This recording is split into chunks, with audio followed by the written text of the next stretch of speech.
एक समय की बात है। 5 मेंढक एक साथ किसी जंगल से जा रहे थे। चलते चलते उन मेंढक में से 3 मेंढक एक बड़े से गड्ढे में गिर जाते हैं।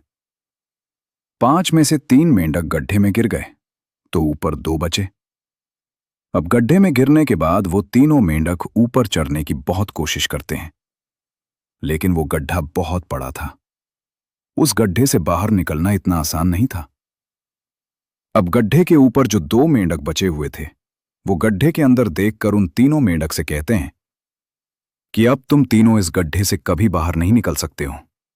ये बहुत बड़ा गड्ढा है, तो तुम्हारा कोशिश करना व्यर्थ है। ये सुनने के बाद उन तीनों मेंढक में से एक मेंढक को लगता है कि सही बोल रहे हैं, ये गड्ढा बहुत बड़ा है और अब हम इसमें से कभी नहीं निकल सकते हैं। तो वो मेंढक थोड़ी कोशिश करने के बाद हार मान लेता है और उसी गड्ढे में एक जगह आराम से जाकर बैठ जाता है। अब बाकी जो 2 मेंढक थे, वो अभी भी ऊपर चढ़ने की कोशिश कर रहे थे। अब उन दोनों को देखकर ऊपर वाले मेंढक फिर से उन्हें ये कहते हैं कि तुम जो कोशिश कर रहे हो वो बेकार है। तुम इस गड्ढे से कभी बाहर नहीं निकल सकते हो और अब तुम्हें अपनी सारी जिंदगी इसी गड्ढे में गुजारनी पड़ेगी।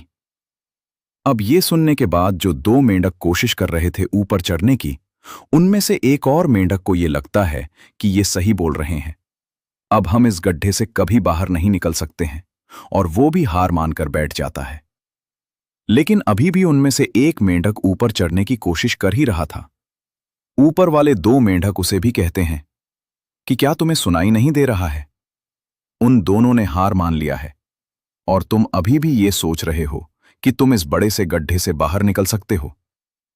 वो ऊपर वाले दोनों मेंढक उसे बोलते रहे, लेकिन उनकी बातों का उस मेंढक पर कोई असर नहीं हुआ और वो मेंढक कोशिश करता रहा और कोशिश करते करते वो उस गड्ढे से बाहर निकल गया। अब उसे वो सारे मेंढक देख रहे थे कि ये बाहर कैसे निकल गया। मैं आपको बताता हूं कि वो मेंढक बाहर कैसे निकला। वो मेंढक इस बड़े गड्ढे से इसीलिए बाहर निकला क्योंकि वो मेंढक बहरा था, उसे कुछ सुनाई नहीं देता था। तो इस कहानी से हमें ये सीख मिलती है कि जब हम जिंदगी में कुछ अच्छा करते हैं तो बहुत लोग आते हैं हमें रोकने के लिए, तरह तरह की बातें करते हैं। लेकिन अगर आपको अपने काम में कामयाबी हासिल करनी है तो बहरे बन जाओ।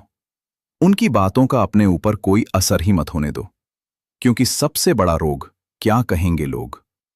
लोग तब भी कहते जब आप कुछ नहीं करते हो और तब भी कहते हैं जब आप कुछ करते हो। तो चाहे आप कुछ करो या ना करो, लोगों का काम है कहना, और वो तो कहेंगे ही। तो अगर आप इस कहानी को और भी लोगों तक पहुंचाना चाहते हो तो इस वीडियो को लाइक करो, ताकि तो इस वीडियो को और भी लोगों तक पहुंचाएं। और अगर कहानी अच्छी लगी हो तो हमारे चैनल को सब्सक्राइब जरूर करिए। मिलता हूं मैं अगली बार इसी तरह की कहानी के साथ।